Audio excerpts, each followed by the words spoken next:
Anyway, I was able to print myself a hydrofoil, so I get started, put all the pieces together, then used some carbon fiber reinforcement, glued that together, and then I got a 3-piece mold which I wrapped totally in carbon fiber.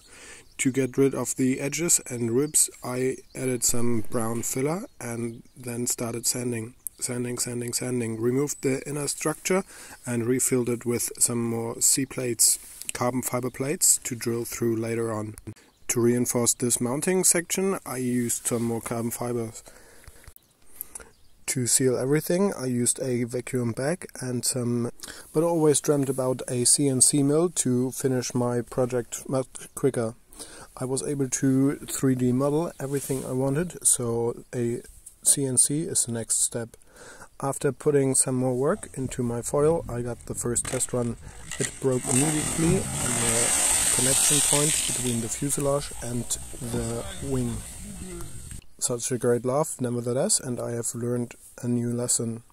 So I chopped everything up, used some carbon fiber to reinforce everything, laid everything in my vacuum bag, put some pressure on and got a perfect fit. I then started to draw in Fusion 360 my rear wing. This rear wing was milled on my first CNC mill that I purchased.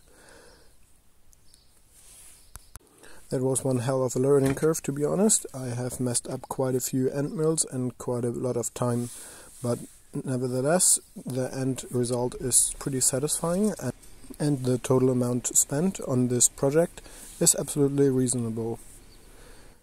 I started pretty quickly on wing foiling, so this was a success. Next project is a carbon fiber bike. If you are interested, I can make a video about that.